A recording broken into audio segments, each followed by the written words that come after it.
Hi friends, welcome to Gunti Nagaraj YouTube channel.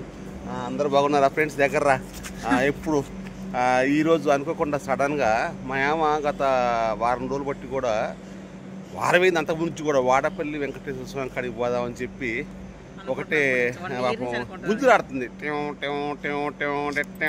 అని. అయితే పిలిస్తే అప్పుడే పోవాలి, లేదా ఆయన పిలిచినప్పుడు మనం పోలేకపోతే ఇక పోలేము, అదంతే. ఇక రాత్రి నుంచి నిన్నటి నుంచి అయ్యా అయ్యా నన్ను అయ్యా అంటదిలా, అయ్యా అయ్యా అయ్యా పోదాం పోదాం పోదాం అయ్యా పోదాం బాగా బావా బావా బావా అంటది. నేను రాత్రి దాకా కూడా నాకు ఇటు అర్థం కాలేదు. ఇప్పుడు లేచి అది కూడా ఎంత, నేను 5కి అడిగినా అప్పుడు కూడా చెప్పలేదు. 6కి అనగా పోదాంలే ఇవ్వ అంటే అప్పటికప్పుడు పాలు ఎప్పుడు తీయాలా, పని ఎప్పుడు చేయాలా, పూజ ఎప్పుడు చేసుకోవాలా, నేను ఎప్పుడు రెడీ కావాలి. దేవుడు అప్పుడే రమ్మన్నాడు అబ్బా, నాకు అప్పుడే ఫోన్ చేసిండు రమ్మని. అందుకే అప్పటికప్పుడు బయలుదేరినాం. మరి అదే విషయం, మరి ఒక విషయం, దేవుడు పర్మిషన్ ఉంటేనే మనం ఆడికైనా పోగలవు. ఏమో మా రోహన్ గారి నుంచి కొద్దాం అనుకున్నాం, వాడు ఏడుతూనే ఉంటుంది కొద్దామని. కానీ ఈ రిజర్వేషన్ లేని ట్రైన్ మేము ఎప్పుడైనా మా జీవితం ఏంటంటే అప్పటికప్పుడు అనుకుంటాం ఆడికి పోవాలన్నా, అది ఎట్టో ఏందో. ఇప్పుడు ఈరోజు కూడా ఇప్పుడు కొనార్క్ ఎక్స్ప్రెస్ ఈ ట్రైన్ ఎక్కాలంటే రిజర్వేషన్ లేదు, చాలా ఎక్కడి నుంచో వస్తుంది. మరి రోహన్ గారు ఇబ్బంది పడుతుందేమో, అమ్మ నా కొడుకు ఇబ్బంది పడుతుంది. అయ్యా నైట్ కల్లా వచ్చేస్తాం అట్ట కాదు, వాడు అట్లా.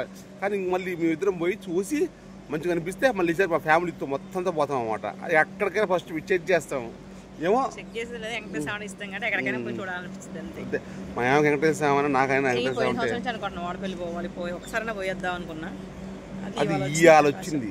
టికెట్ తీసుకున్న కోనార్క్ 190 రూపాయలు జనరల్, ఇద్దరికి కలిపి. మరి సీట్లు దొరుకుతాయో దొరకవో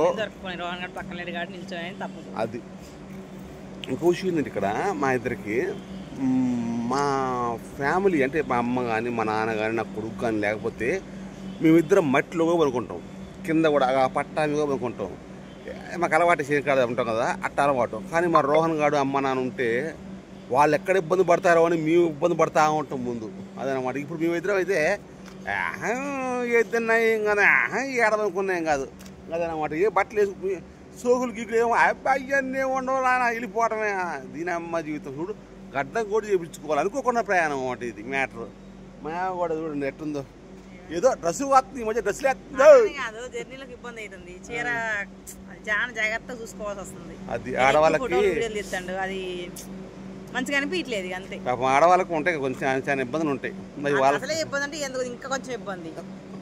నిన్నేమన్నా అంటే మనం ఎక్కడ పడితే అక్కడ ఫోటోలు వీడియోలు తీస్తాం కదా, మన ఫోటోలు వీడియోలు చూసుకున్నప్పుడు మంచిగా లేకపోతే ఫీల్ కావాల్సి వస్తుంది. లేదులే శ్రీకళ ఎప్పుడన్నా అసభ్యకరంగా అవుపడ్డా నేను కళ నువ్వు తీసినా కూడా నేను పెట్టేటప్పుడు చూసే పెడతా. కొన్ని కారణాల వల్ల చీర అని ఓకేలే, చీర కట్టుకునే టైం ఇవ్వలేదు నాకు. ఓకే, ముందు ఇక్కడ నీరే సరిగ్గా చెప్పునే బూట్లు వేసుకోలేదు. నేను చేస్తాను బూట్లో గిట్లు. వెంకన్న స్వామి పిలిచిందంటే బర్రని వెళ్ళిపోవాలి. ఇప్పుడు వెంకన్న స్వామి ఎప్పుడు నిలబడే ఉంటాడంటే, ఎందుకు భక్తులు ఎక్కడ పిలిస్తే ఆలస్యమైద్దో అని ఉరుకొత్తంగా రెడీగా ఉంటాడంట. మనం కూడా ఆయన పిలవంగానే రెడీగా ఉరుకులే, అదేనమాట. ఓకేనా ఫ్రెండ్స్, మరి ఈరోజు వెళ్తున్నాం. మాకైతే అక్కడ ఎట్లుంటుందో తెలియదు, ఆడ ఎలా ఉంటుందో తెలియదు, అది ఎక్కడ దిగాలో తెలియదు. బయలుదేరిన అంతా దేవుడి దయ.